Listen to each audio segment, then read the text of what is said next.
Hello, everybody. It's time to get some exercise in. Are you ready to climb a magic beanstalk with me? Well, come along for our newest Storytime adventure, Jack and the Beanstalk. Hello, come join me for Storytime Online. It's Storytime Online again. Hello, come join me for Storytime Online. It's Storytime Online, my friends. Jack and his mother were very poor. They were so poor that even the mice moved out because there were not enough crumbs to feed them. One day, Jack's mother told Jack to sell the family cow. "Jack, I want you to take old Bessie to town and sell her," said his mother. "Fetch a good price for her, for that will be all the money we have." Jack was very sad. Bessie was the closest thing he had to a pet. It was with a heavy heart that he led the old cow down the road towards town. So sad was he that he almost walked past the strange little old man sitting on a tree stump. "Hello, young man," the old man said in a creaky voice. "That's a fine-looking cow you got there. Why, a young fellow such as yourself should look happy to own such a splendid animal." Jack looked at the old man with a tear rolling down his cheek. "She is a fine cow and a good girl, but my mother and I have fallen on some hard times, and we need to sell her so we can buy plants for our garden," he replied. "Ah, I see," said the little old man, now saddened by Jack's story. And quick as a flash, the little old man jumped off the tree stump and rummaged through his pockets, of which he had many. He pulled out 3 sparkling beans and said, "These are magic beans, and what grows from them are wishes and riches beyond the imagination." Jack eyed the beans warily, for they were very strange-looking beans.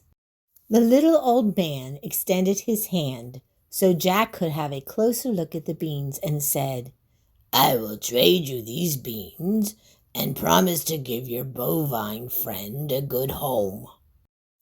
Jack thought about this for a moment, and he nodded his head.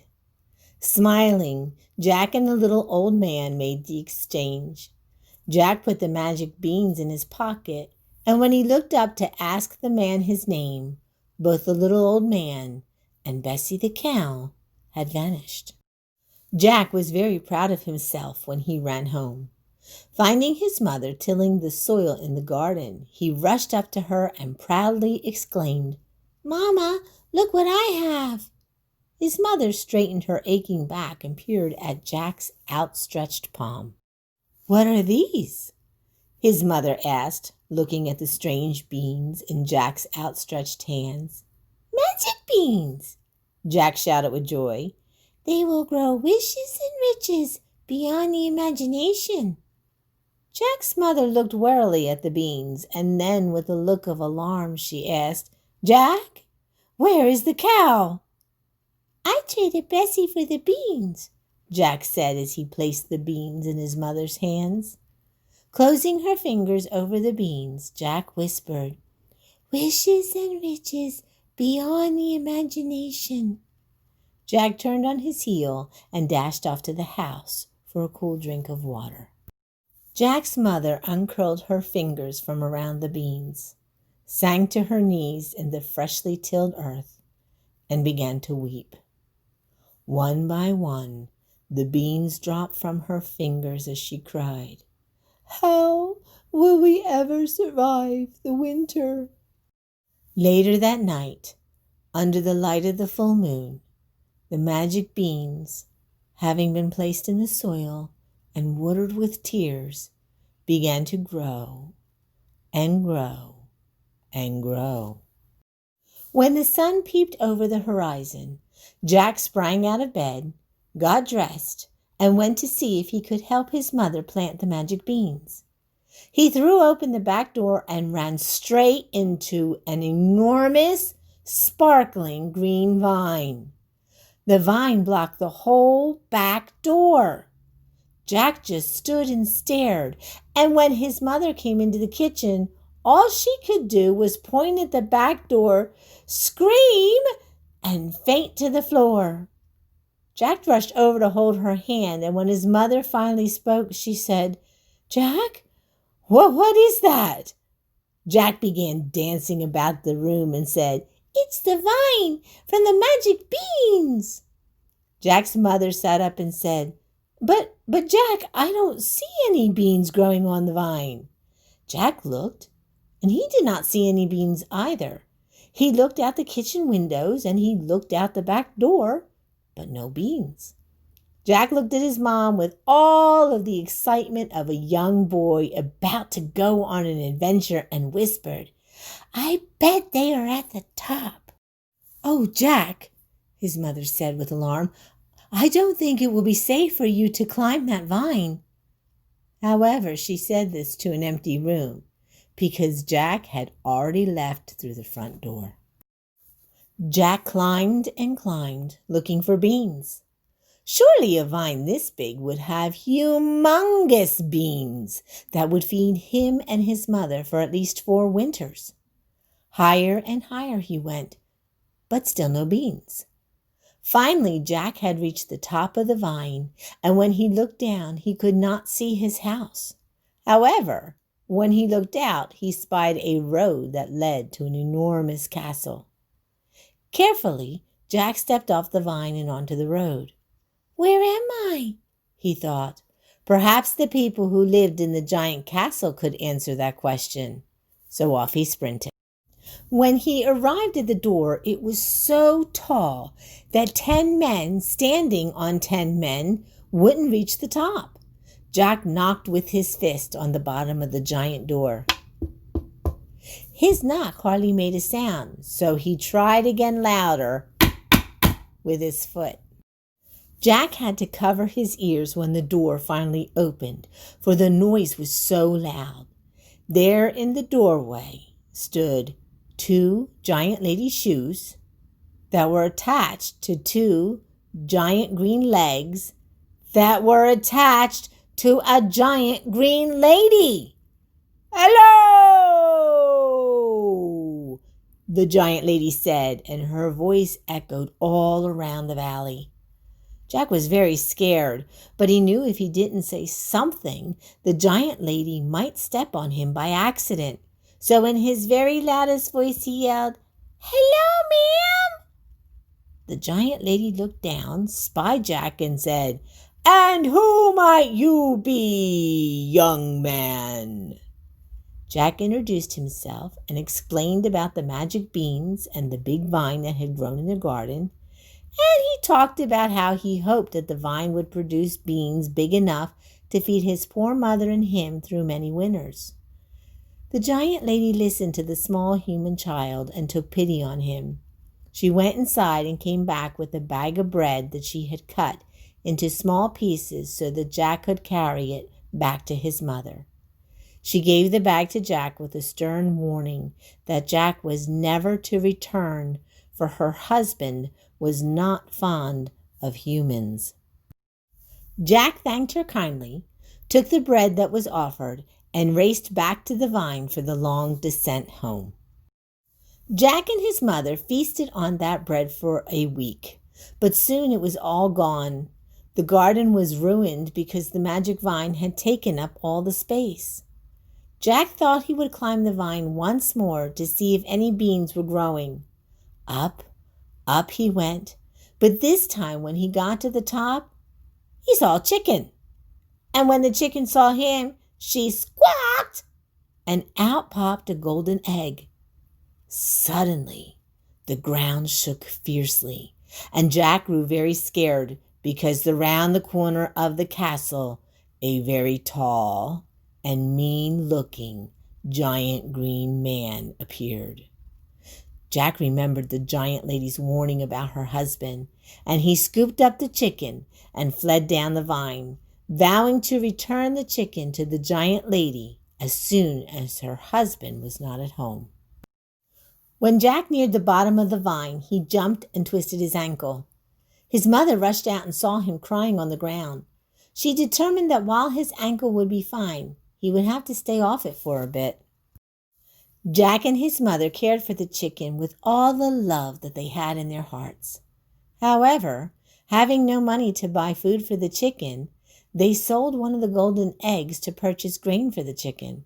And having been so hungry for so long, they purchased some food for themselves as well, hoping that the giant lady would understand. As soon as Jack's ankle had healed, he began to climb up the vine again to return the chicken that laid the golden eggs. Up, up, up he climbed, and when he reached the top, he noticed two very big green legs. Fee, fi, fo, fum. I smell the blood of an Englishman, bellowed the giant as he scooped up Jack with a finger and thumb. What be your name? The giant asked angrily. Jack, Jack answered in a small, frightened voice. And what be you doing with my chicken? The giant man roared. Jack wanted to explain, but he was too scared to speak.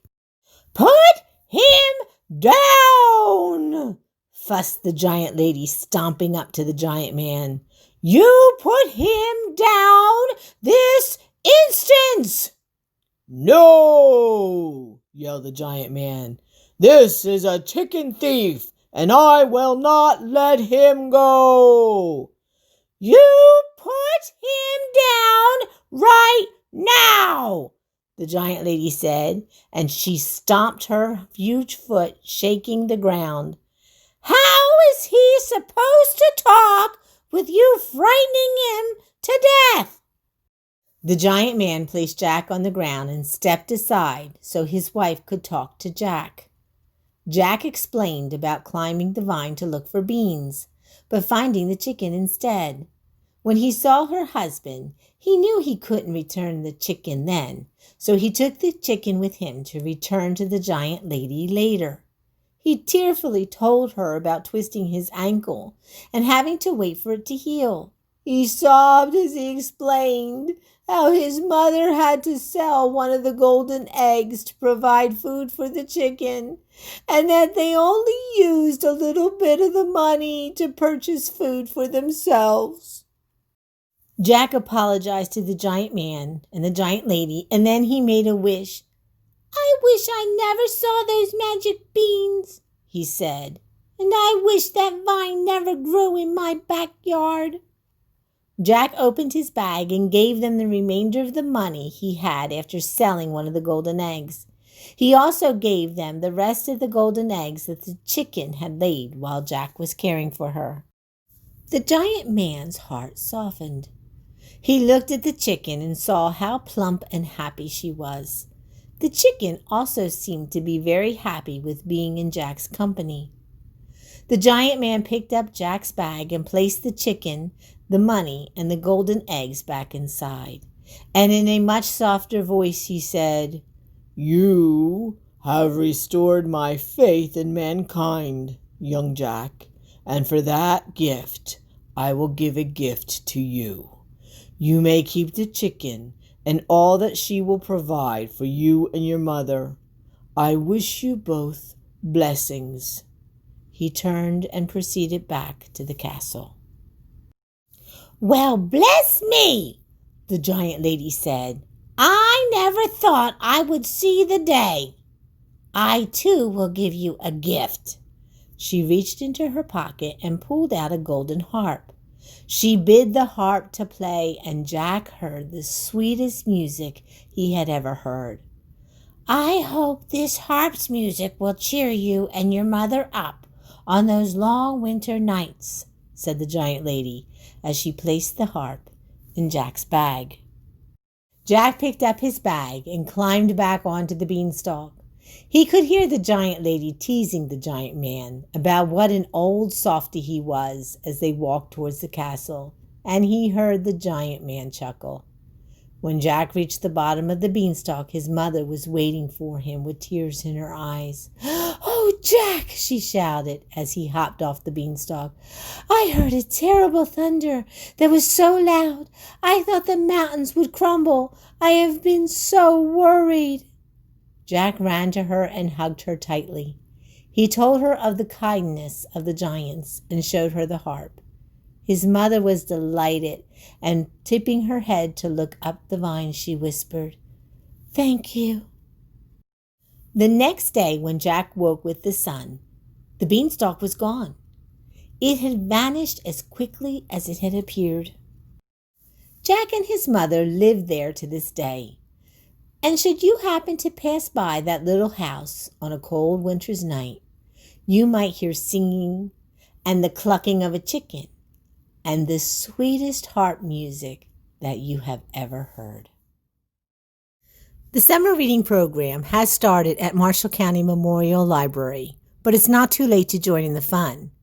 This year, we are offering free access to Read Squared, an online reading log option, and we are offering a paper reading log that you can pick up through curbside pickup at both the Lewisburg and Chapel Hill Library locations. Zoom into Storytime is being offered on Wednesday mornings at 10 o'clock a.m. You can access the link on our website under the Storytime tab. Craft and fun activity packets are available to pick up through the curbside pickup option, and these will be available while supplies last. To stay up to date or for more information, visit our website at www.mcmlib.org and like us on Facebook. You can also call Marshall County Memorial Library at 931-359-3335 for more information. Stay safe, stay 6 feet apart, and wash those hands. Let's say goodbye together to Storytime Online. Our story time has come to an end. So until next time, we're together for Storytime Online. Be safe and happy, my dear friends.